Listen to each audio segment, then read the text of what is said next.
Suave afternoon. This is Brother Suave, your mind-blowing, thought-provoking, and eye-opening on-air personality, life coach, psychotherapist, author, and creator. Hope you guys having a suaveless day. Yeah, and with that, let's commence the pay. Okay, I'm so suavelous, you so suavelous. Together we can fix the trauma that's befallen us. Divine social interactions remains marvelous. Mind-blowing, suavelicious talk, higher consciousness. But think, let not your hearts be troubled. Dr. Brother Suave, Divine light get you double. Greetings, this is Dr. Brother Suave, your mind-blowing, thought-provoking, and eye-opening on-air personality, life coach, psychotherapist, author, and creator, and host of Social Therapy with Dr. Brother Suave, man. It's such a beautiful day, a long day, I tell you. When I say a long day, man. I've been up since 3 o'clock this morning, working and doing some things, man, preparing for today's show. Went out, found out, man, someone stole my tag today. Can you believe that? Somebody stole my tag, but I'm just happy, I got it back. I just thank God for waking me up to see another day I ain't never seen before. Another day to get it right, and another day to tell my friends and family, remember those I love them. And and the great thing, even though my tag was stolen, and gave me a little a moment. For the moment, I was happy because East Point Police Department recovered the tag, so that's thumbs up. It's a great job. East Point Police Department, they called me, they handled it, did the report, and that was really great, and I appreciate that. Also, I've been on the road. Also, been Wilmington, North Carolina. I don't know where I am right now. Had to just go at a hotel and get a little rest, and then I got to be to the Bronx, New York, about 6 o'clock in the morning. Then I got to make it back to the A. But anyway, this is a great day. This is season 6, episode 2 on, and it's the second year. When I say the second year, so happy, but the second year of Life After the Gridiron. Man, listen, last year was a great year. It was our introduction to discussing life after playing professional sports and football and being on that gridiron. And this year we started off really great with our Super Bowl champion, Lionel Jelly Roll Dalton. So that was great, man. So I'm just looking forward to really enjoying what our very special guest tonight. Listen, I'm gonna just do a little reading of little things about him because the brother's great. So tonight's guest is Leon Searcy, a former Pittsburgh Steeler, also a University of Miami great. He was an All-American at University of Miami, who won three national championship titles while he was at there. He was a first-round draft choice, picked by the Pittsburgh Steelers. He played in Super Bowl 30. He was selected as one of the top 25 Jacksonville players of all time. He lived a very wonderful life, life of luxury, life of ups and downs. But at the end of the day, man, he's still living and still striving and still being the best version of himself. So without further ado, let's welcome my wonderful and talented and one of UM's great, Mr. Leon Searcy. What's going on, gentlemen? How you doing? Welcome. Hey, man, welcome. Thanks for having me on your show. Appreciate you. Hey, no, thank you. You one of the greats. And, a lot of people talk behind your back, but talk behind your back is a lot of positive things, man. Some of the people who was telling me, man, oh, man, Leon, he's the bomb. You remember how, like, even when we met, I forget, what's the brother name who has the mental health clinic or was playing golf? He's a Kappa. I'm having a brain fart, but the brother, we met in college. So it's just been so long ago, man.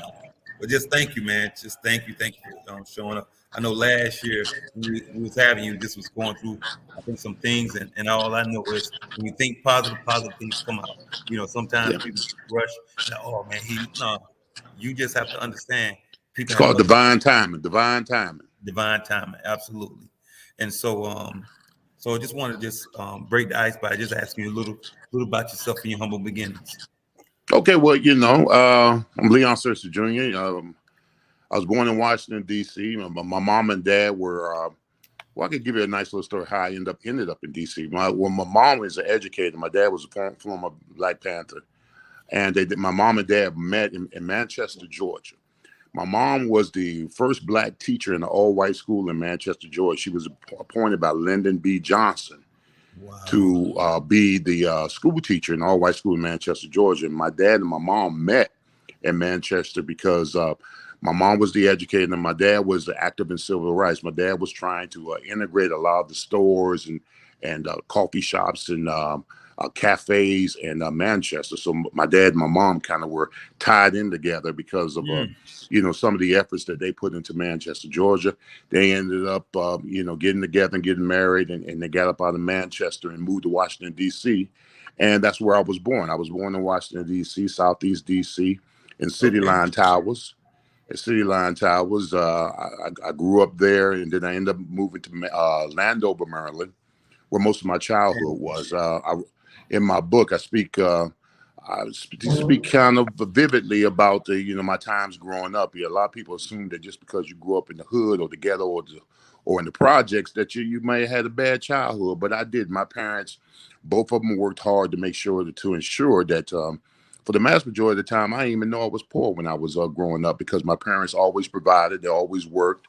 They always instilled a great deal of knowledge and information to me, self-love, about who you are, knowing who you are. Read a lot of books when I was young, empowering books that my mom and my dad gave me to love myself and love being who I was, which was a young Black male in the inner city. So I spent a lot of time in D.C. I moved out of D.C. when I was 10 years old. My mom and dad found better jobs in Orlando, Florida, and the vast majority of my time I was raised in Orlando. I was raised in Orlando, and I had this love for sports. I had a love for football. I remember when I was in D.C., I used to love the Redskins. You can't call them the Redskins anymore. Now they're the Commanders. Yeah. I call them the artists formerly known as the Redskins, because they can't use that name anymore. But I grew up a Washington Redskin fan because RFK Stadium was like maybe about 5 or 10 miles away from where I lived. And I absolutely loved them because that was my hometown team. So what I used to do when I was little, I used to emulate what I saw on TV. Me and my partners used to go out and play street ball, play sandlot ball. And we emulate the guys that we saw on the Sunday football games or whatever. And I just had this profound love and respect for football. And but I never had the opportunity to play organized football. If you read in my book, there's a portion in my book where I talk about how I was distracted from playing football. It had to do with this one particular coach who thought I was too big to play the game at one particular time. So I was discouraged at a very young age into playing organized football. And then I ultimately went out for football my senior year in high school. Only played 1 year of high school football. I played it well. I trained and got an opportunity to play at the University of Miami, where I went on to play 5 years and win 3 national championships. You got to remember, Miami back in those days was the U. We were the most feared college football program in the country. Yes. And I played there 5 years and only lost 4 games and won 3 national championships. After my time at Miami, I was first team All-American. I got drafted in the first round by the Pittsburgh Steelers. As a matter of fact, I was Bill Cowher's first ever pick. When he got the job with the Pittsburgh Steelers, I was his first ever pick by the Pittsburgh Steelers. I played there 4 years. Played in the Super Bowl against the Cowboys in Super Bowl 30, where we ended up losing to the Cowboys. And then after we lost the Super Bowl, I was a free agent, and I signed with the Jaguars at one particular time in 1996. I was the highest paid offensive lineman in NFL history. Yeah. And I went on to play with the Jaguars for 5 years, played in 2 AFC championship games. Ended my career with the Dolphins after 1 year with the Ravens as well. And then I retired. And that's when everything started swirling apart. I was ill prepared for life after football. And what I do is I try to mentor to a lot of athletes that are in the league to prepare themselves for when they get in the league, and to make sure that when they leave the league that they have money, that they're financially stable, and they don't have to go through the whirlwind of difficulties that I went through as a player, as a former player. I dealt with bankruptcy. I dealt with IRS issues. I went through divorces. I had to deal with alimony, child support. I had to deal with homelessness at one particular time. I lost family. I lost friends, contact, and that's where I ended up writing my book. I wrote my book probably at the lowest point of my whole entire life. It was in 20 2009. I was in a motel room with no car, no money, having to borrow money from my family just to survive and eat for those weeks or months or whatever. And I remember I used to cry myself to sleep every night, like that was going to help me in some way. And then something just came over me in my spirit and told me to tell my story. And I woke up that morning, I grabbed a tape recorder, had no idea how to write or put together a book like that. But I tell you what the book did. The book was very therapeutic for me because it was times when I was in that motel room, I didn't want to get out of bed. I just wanted to lay there and just rot away. I was on the brink of depression and suicide and all those things that factor into what former players that a lot of players don't like to talk about. But I overcame all that. But the book was my motivation, and the book was called Fourth Down the Dam, a Lineman Story. It took me 10 years to get the book published.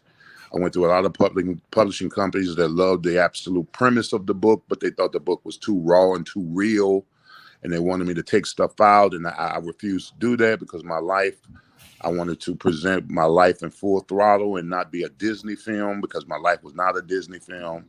My life was real and raw. And then eventually I got the book published, and the book has been doing well. The book was #1 on Amazon Hot New Releases about 2 years ago. I'll be celebrating November the 9th. Will be the 3rd year the book has been out. The book is still doing amazing right now. I'm actually in the works of working with a publishing company to get the script together to turn it into a TV series or a movie. Great.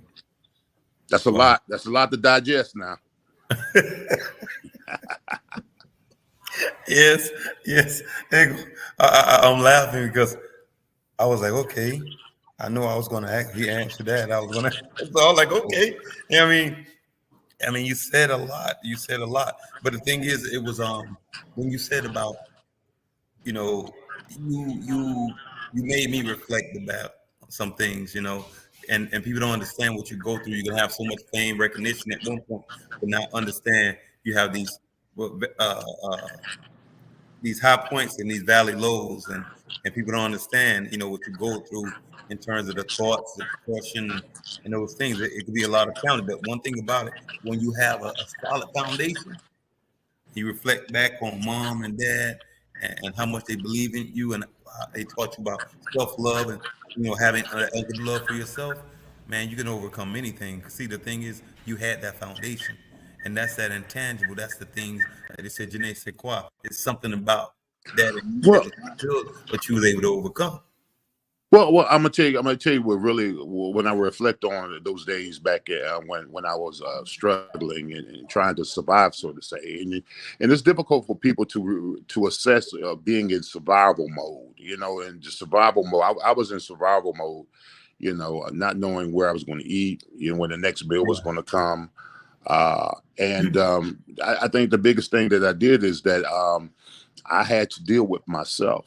A lot of people, they struggle with trying to assess the blame on other people, but I think that the most empowering thing that a person can ever do, no matter what situation they're in, is to take ownership of that situation, because it's empowering. Because if you say to yourself, you know what, I got myself in this situation by the poor choices and poor decisions that I made.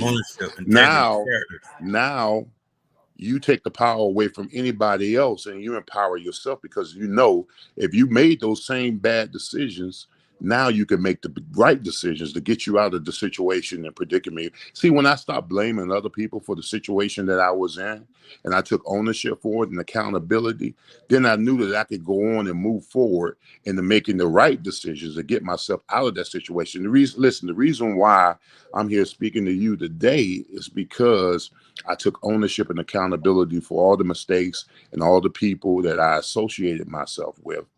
And I told myself that moving forward, that I was going to make better decisions. I was going to make better decisions on the people I dealt with, the people I associated with, and all that stuff. Ever since I started doing that, man, it's been empowering for me, because now I know it's called self-love. You love yourself. Loving yourself is important. What you say about yourself every morning, every day is empowering.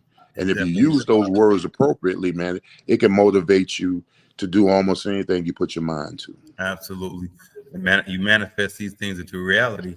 And Absolutely. you again, today's character or believing in yourself is like something bad, but people believe all the negative things. I always say that, I can is easier to say than I can't, because you get to see Hmm. before you get to the T. And sometimes that T is like, I can't. But when you say I can, it's a lot easier. And again, man, that self-love is something else. That mantra is amazing. I'm happy because you was able to empower yourself. Like when they were talking about they wanted to be a fairy tale because they didn't want the part of showing integrity and character and showing that Hmm. whatever you get, and there's going to be some unpopular things that you experience or some things that make people feel a little anxious. But the reality, those things are empowering because here you are, a nationally known person, professional athlete, a future Hall of Famer, a Hall of Famer in college and everything. And when people see that you went through it and overcame for flying colors, that gives them belief that they can do it. And you didn't Hmm. have to paint a fairy tale. Hmm. We paint these Absolutely. fairy tales, Listen, these I movies tell where people, I tell people this all the time. I've never lost in life. I've learned. I've never taken an L. I've been a winner all my life. yes, I've never taken an L. I've learned from the yes. mistakes that I made, but I've never lost because I believe that everything happens for a reason. Everything happens Yes. for a reason. A And learning reason. I didn't ask, I'm not saying that, I wanted to go through that situations that I went through, but because of the poor decisions and choices that I made as a young adult, it put me in that predicament. But now, that was a lesson learned. So now that I overcame that and I've learned from it, I could be an inspiration for others that may be going through something like that. And so now Absolutely. I can tell you that, you know, you learn from those mistakes, you overcome those mistakes, and you're better for those mistakes you made. And now you can be an inspiration for others that may be going through the same thing that you may be going through. And I just want to let people know that there's light at the end of the tunnel. It It is. is. It looked dark at first. It looked dark, but I'm telling you, it's light in. I'm a living testimony of it. I am. Just listen. Just 14 years ago, I was dead broke, living in a motel room without a car, without a friend, or not even family. And I had to inspire and motivate myself each and every day to get to the point where I could stand on my own 2 feet and stand before you and say that I made it. I did it. You did it. Hmm. And that's because you didn't give up on yourself. I didn't. I didn't. I couldn't. I mean, and to this day, I'm my biggest cheerleader. I don't need nobody to cheerlead me because I'm gonna always celebrate me each and every day. You know what? I'm not going to even talk about that. We'll talk about that at a later date because I'm clear on that, bro. Because I just think about people always say, once you let us say you're great, why you got to say you're great? You think I'm going to wait on you? Mm-mm. I need my No. flowers now. I don't need you to Yeah. tell me There you afterwards. go. There you go. I write these posts. A dead person can't hear your admiration. Joe can't. So, and I'm definitely not going to wait for you to say, something positive about me because I'm going to believe myself. And that's how you get through things. Mm-hmm. You know? Absolutely. And the fact that when you were saying about when people are able to see that you went through it and they can go through it, think about all the, you know, you say things happen for a reason. When we look at the martyrs, we could look at the journey of the young man born Michael Little and died El Hawking in the gas of ass. Mm-hmm. Journey. He's inspirational. People still talking about the greatness and how much he gained and how he was one of the most prolific speakers in the history of the world.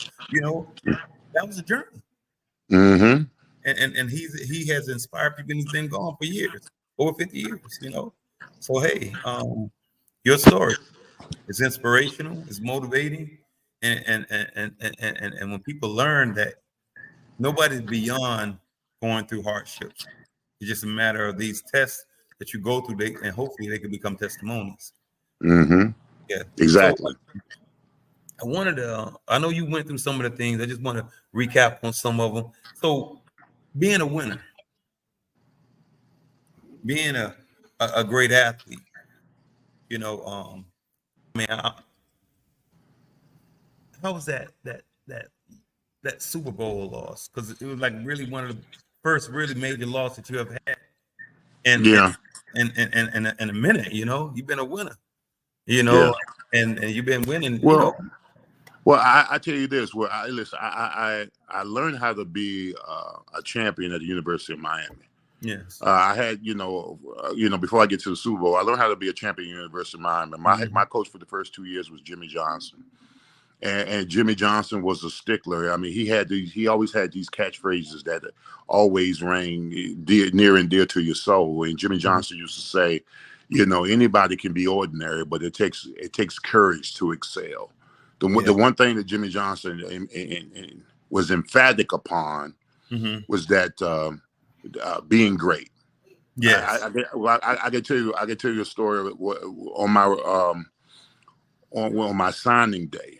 My signing day, when I was about to sign with the University of Miami, I was at my high school. I was at my high school, and it was my mom, my dad, and my sister. And my recruiting coordinator was Don Solinger. Oh, And we're Solomon, sitting, Solomon. Coach Solinger was my recruiting coordinator. He was the guy that recruited me. And I never forget what he said to me one day. We were sitting at the table, and he goes in his briefcase, and he pulls out the letter of intent to sign with the University of Miami. And he puts the letter of intent on the table, and he slides it to me. And when I'm about to grab it and sign it, he pulls it back.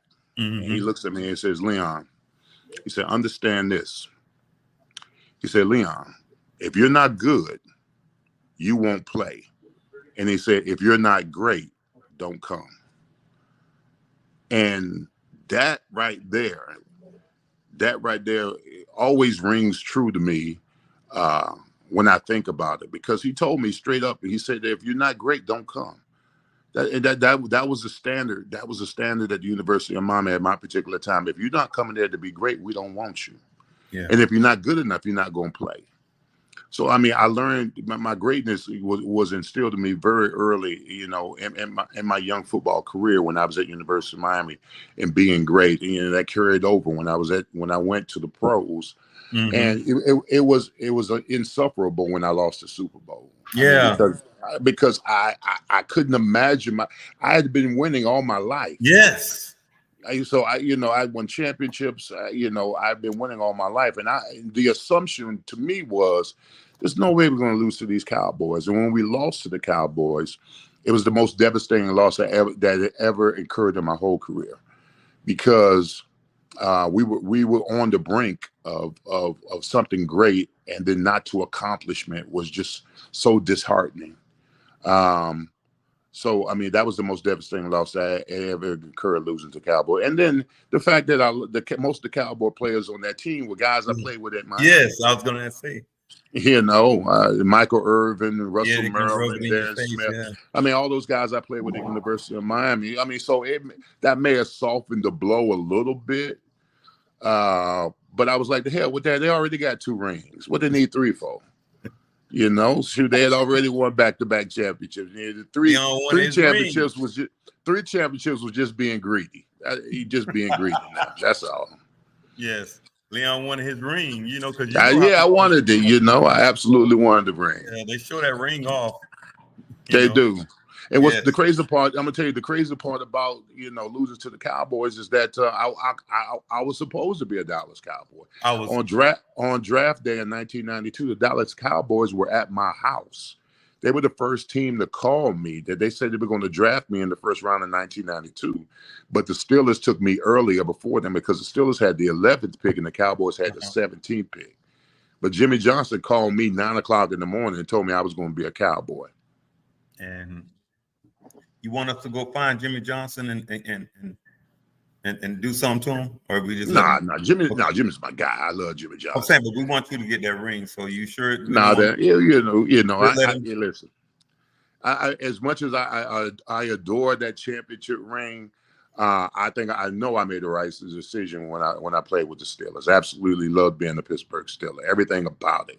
I mean, the city of Pittsburgh was tough and physical and hard nosed, and you bring your hard hat and your lunch pail. That was right up my alley. I was a big, tough, physical offensive lineman who loved to get after defensive players. So, I mean, that played right into, you know, my kind of psyche and the way I played the offensive line position. Because I played the offensive line position like a D tackle. I was always on the attack. Always. Oh, man.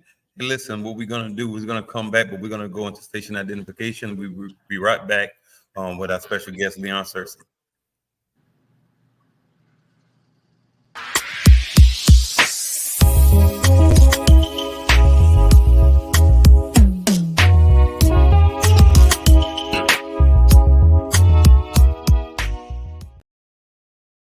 Suave afternoon, Suave afternoon, Suave afternoon. This is Brother Suave, your mind-blowing, thought-provoking, and eye-opening on-air personality, life coach, psychotherapist, author, and creator.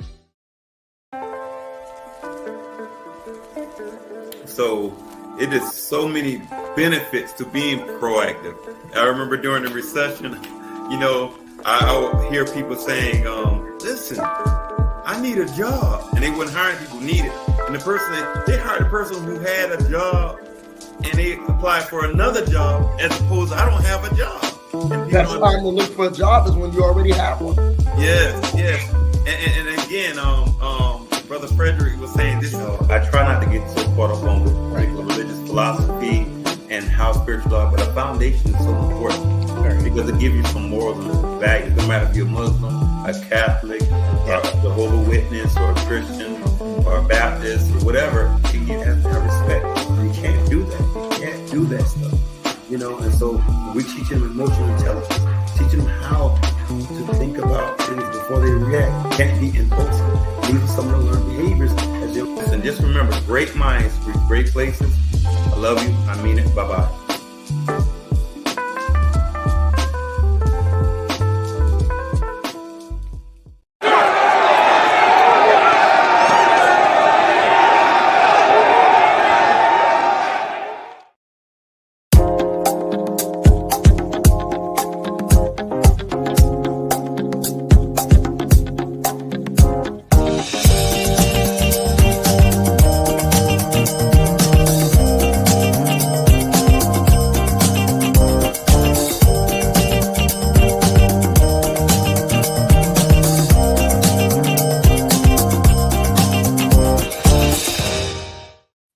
Greetings, Dr. Brother Suave. We're back on with our very special guest, Mr. Leon Searcy. You great. And we were just discussing about his past, his experience, his draft choice, and being nasty, being in that steel city of Pittsburgh. And speaking of being nasty, after playing with the Steelers, how'd you end up in Jacksonville? Well, I ended up in Jacksonville because my agent tricked me. Okay, good. I mean, you were the bomb. I think you would try to get in Dallas some plays. No, reason why Dallas was already established. You know, they had a solid offensive line. They had one of the better offensive lines in the NFL. So, I mean, they weren't looking to replace anybody. You know, so so when I was in free agency, you know, I was going to go to a team that actually needed a tackle or needed some offensive line help, and it ended up being the Jacksonville Jaguars. And I remember after we lost the Super Bowl, I remember Coach Cowell called me like a week later, and he said, "Listen, Leon, I don't care what upper management says about you." He says, "I want you to be a Steeler for life." Okay. He said, before you make any decision, give me a call. I said, okay, coach. I said, coach, no problem. So free agency comes about. ESPN has their top 10 free agents of the offseason, and they had me at like number 5. I was one of the top 5 free agents coming out in that year in 1992. So I told my agent, who was Drew Rosenhaus, I said, man, listen, Steelers get first dibs on anything. I said, I don't care who else comes about. I say, I want to be a Pittsburgh Steeler. He said, okay, fine. So free agency rolls around. All these players are getting signed. All these offensive linemen are getting signed or whatever. I'm not hearing anything from anybody. So I called Drew up and I said, Drew, what's going on, man? I said, all these guys signing before me, man. All these guys behind me signing before me. I said, what's going on? He said, well, Leon, the Steelers aren't, they're not making any moves. And I said, why they're not making any moves? Well, he said, well, they don't feel that you're worth the money that we're at. They don't feel that you're worth the money. I said, I don't believe that. He said, okay, what we're going to do is, he said, I'm going to call the Steelers. I'm going to put you on three-way, and I'm going to let you listen to what they had to say about you. Now, you got to understand, man, I'm 24 years old. Yeah, And me that's not young. understanding the art of negotiation. We high, they low, we meet somewhere in the middle. So I'm on the phone three-way. The Pittsburgh Steelers have no idea I'm on the phone or whatever. And they're just bad mouthing me. They're saying these things. Leon's not this, he's not that. He's a system player. He's only started a couple of years. We're not gonna pay that kind of money. He's not worth it. He's not even the best offensive lineman on the team. That. So Oh, I'm hearing this I'm hearing this on the phone. They have no idea I'm on the phone. When I get off the phone, I'm irate. yes. You know, it almost broke my heart to hear them say what they said about me. But here's the thing: Bill Cowher had already warned me. He said, Leon, no matter what they say, I want you. So when I got off the phone, I called my agent. I said, man, the hell with Pittsburgh. I said, the hell with Pittsburgh. I said, find me a team so I can prove them that I can go anywhere and have success. My agent called me up 2 days later. He said, I got a team for you. I said, who? He said, you want to be back in Florida? I said, yeah, absolutely. I thought it was going to be Tampa Bay or Miami. Uh-huh. He said Jacksonville. I said, Jacksonville. I said, the Duval. Jaguars. I said, the Jaguars suck. That's exactly what I said. You know, Jaguars that year were 3-13. I said, I ain't going to know. He said, Leon, just go down there and check them out. So I went down there. They wined me and dined me. They told me, Leon, you come here, you know, we're going to be building something special, this is that. They were just running. I just figured they were just running their mouth or whatever. You know, Tom Coughlin was telling me. They were selling me. You know, they were selling me some snake oil. That's what I thought. But eventually I wanted to be back in Florida. You know, I was looking at the team and some of the guys that they had implemented, and I said, you know what? I'm going to give Jacksonville a shot. And then I ended up signing with the Jaguars. And, you know, the years I was there in Jacksonville from 96 to 2000, you know, we were one of the winningest franchises in that 4-year span than any other team in the NFL. Yeah, I mean, it had a lot to do with the guys that we had. It wasn't just me. It was me, Baselli, Mark Brunell, Jimmy Smith, Keno Cardell, Fred Taylor, all those guys. We had assembled a powerhouse in Jacksonville for those 4 to 5 years. And, you know, we dominated at the AFC for those years that we played. Wow. So, and also you end up being the top 25 best Jacksonville Jaguars in the history of the franchise. Yeah, you know, a couple of years ago, you know, they had the 25th anniversary of the Jacksonville Jaguars. You know, Jaguars, a couple of years ago, you were celebrating their 25th anniversary, so they came out with the top 25 Jaguars of all time. And it was. Hey, listen, I was thankful and grateful to be on the list. I was a little low. They had me number 14. I thought I should have been top 10, but that's here nor there. But they did have me, the organization, and because what they did is they had the newspaper, the journalists. They voted on the top 25, and they had me one of the top 25 Jaguars of all time. And I mean, that was special to me. That was special to me. And the University of Miami did too. The University of Miami had their top 100, Hurricanes of all time, and they had me at 25. So being top 25 Hurricane, being a top 25 Jaguar, not too bad. Yes, excellent. So, you're rich and famous, and I wanted to know how difficult it is to be rich and famous and not knowing who's really your friend and really who got your best interest. Because I've noticed when people hit rock bottom and you're not like in a position where you have people work regular 8 to 5 jobs and everybody's making $100,000. You're in the company of millionaires, and if a person making $100,000, they have easily $25,000 in throwaway discretionary money. So you're dealing with millionaires, and how difficult that is, like when you're going through something, for them to look out for you, or knowing that your net worth, you can get it back eventually. How does that feel? And also the people like friends and family who try to asking you, because you the go-to person when they all of a sudden have all these emergencies. Yeah. Well, here's the thing. When I mentor the young athletes who are at the professional level, I tell them to be aware of pariahs. Right. And pariahs, people who want to latch on to you because you make money. And, it's hard to figure out who your friends are when everybody's saying yes. Hey man, I'm going to the club, yes. Strip club, yes. I'm going on this trip, yeah. I mean, so it's hard you don't have a lot of friends who have your best interest at hand because they all want to be benefactors of your money and your time and what you spend. And that's women and men as well, and family members as all. So Yes. I tell a lot of young athletes, man, learn how to say no.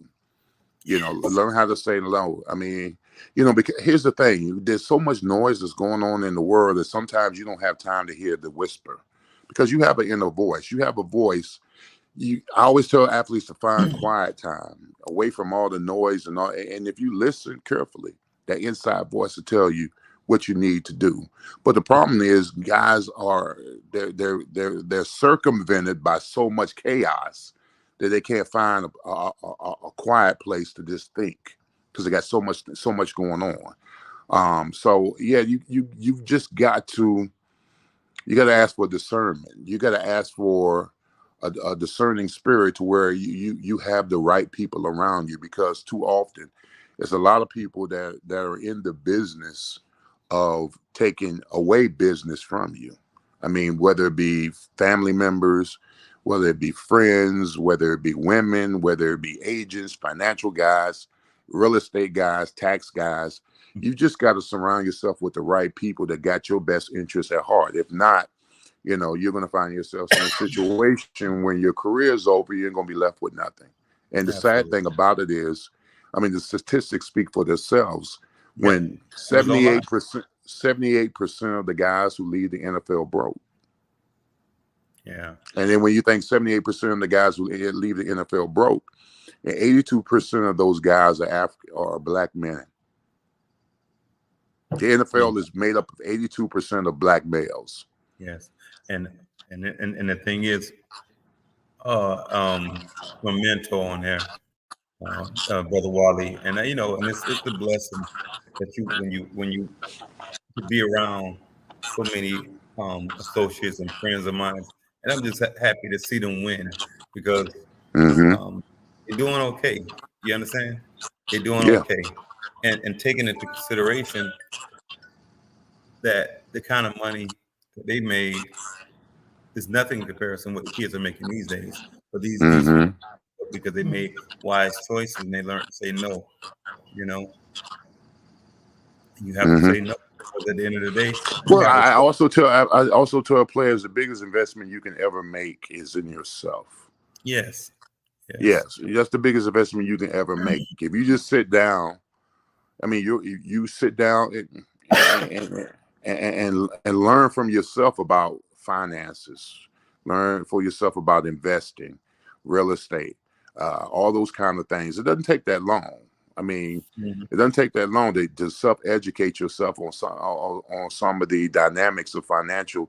I mean, because I'm a proponent of teaching players, kids at a very young age about finances and investing and all that kind of stuff. So when they get because I'm telling the truth. I mean, I didn't come from money. My mom and dad worked, but my mom and dad never seen $1 million, and they worked all their life. So all of a sudden, in April of 1992, their son was a millionaire. They weren't equipped to tell me what to do with that money, or how to invest it, or what to do, what not to do. Too often, they entrusted other people, advisors, to come in and. Oh shit! Wait a minute. Hold on. You hear me? Yeah, I see you. Okay, something just happened.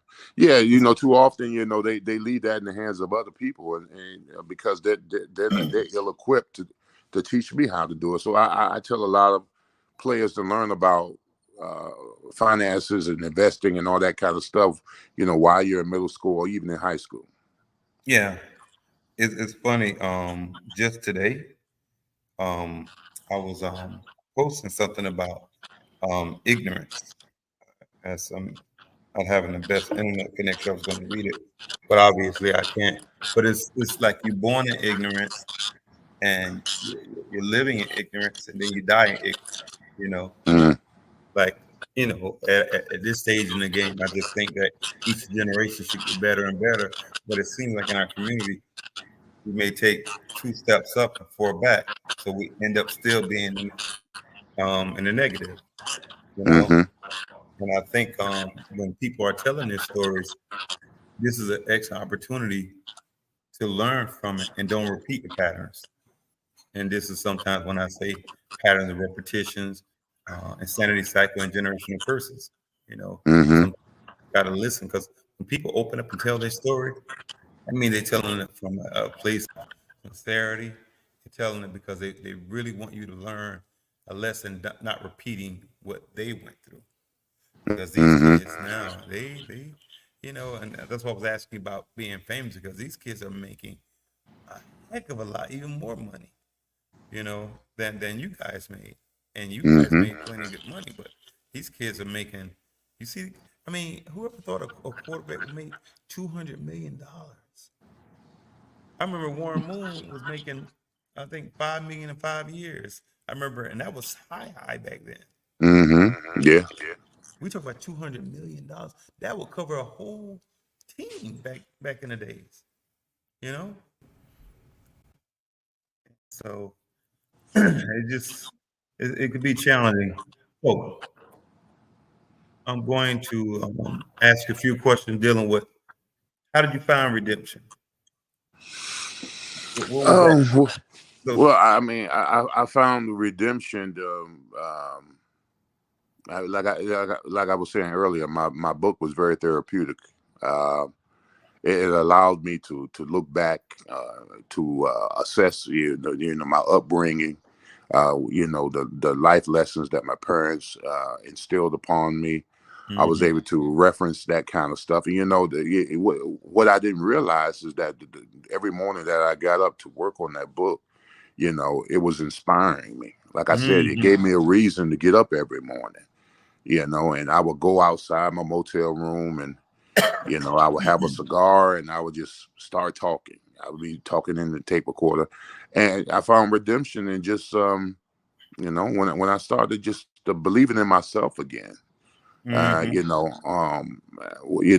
When I realized that everything that I lost was material, and that I was still standing, that meant a lot to me, because the reason why I mhm, was in the funk that I was in is because I lost everything material, that what I thought was so important in my life. Um, I felt, the money, the cars, the clothes, the jewelry, those are things that I was missing. So mhm, everything was based upon material, but I had to reference back to myself, and I said, you know what?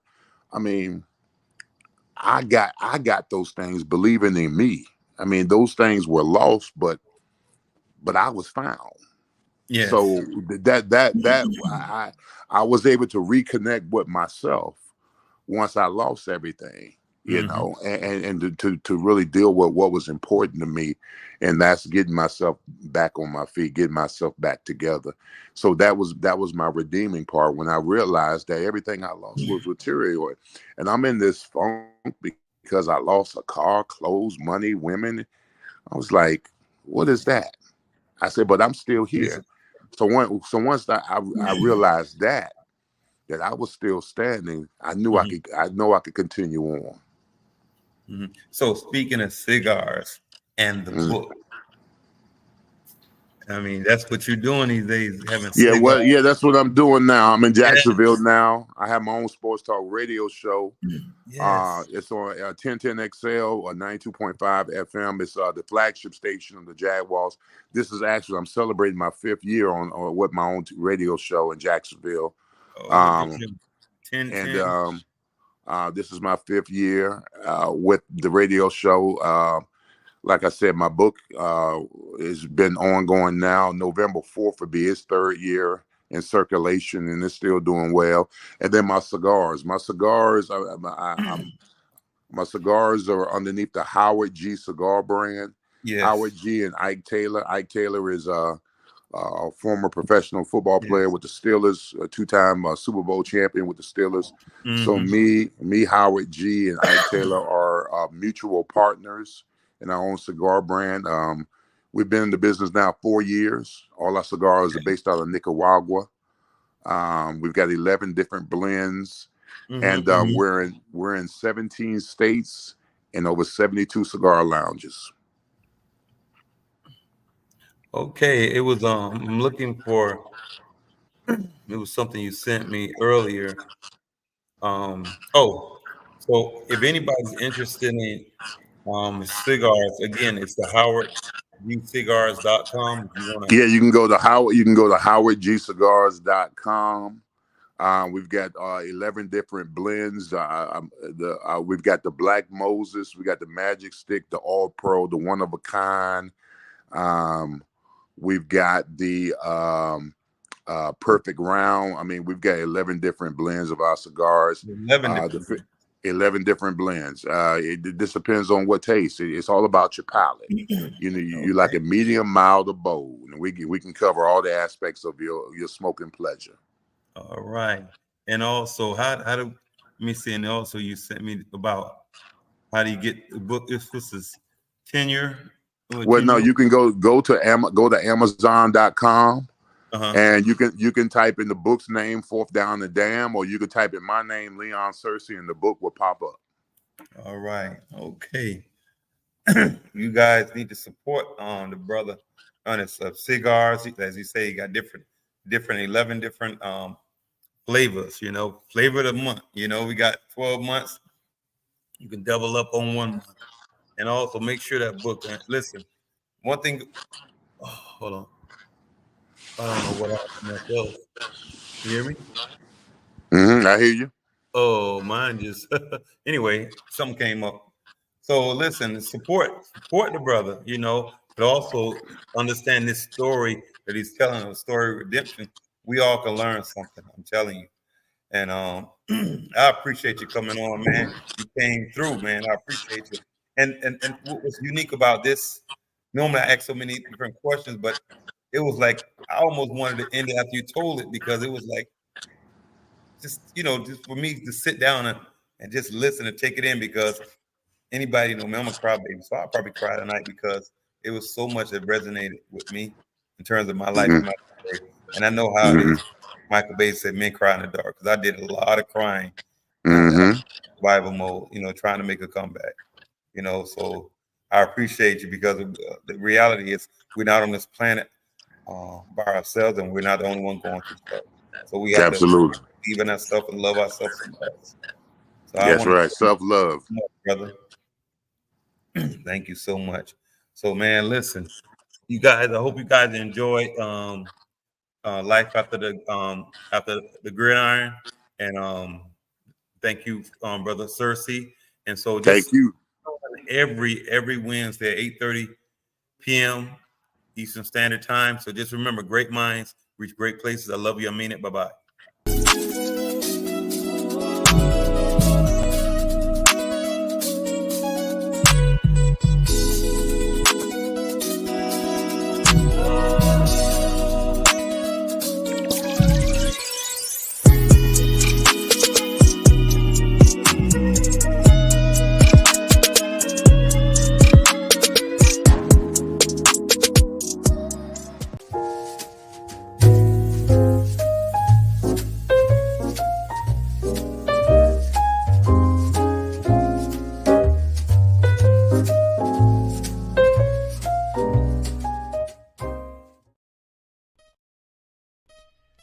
Tune in and stream live now.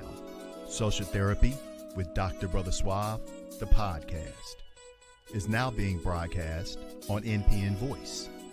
NPN Voice can be found on Apple Podcast, Google Podcast, Spotify, SoundCloud, and now on Audible and Amazon Music, and anywhere you listen to your favorite podcast. Social Therapy with Dr. Brother Suave, the podcast, now on NPN Voice. NPN Voice. Got voice. You heard? Programs like this are made possible by Neighborhood Planet Broadcasting Systems, Neighborhood Planet Network, iBlister Digital Media Creative, and from contributions to NPNTv from viewers like you. Thank you.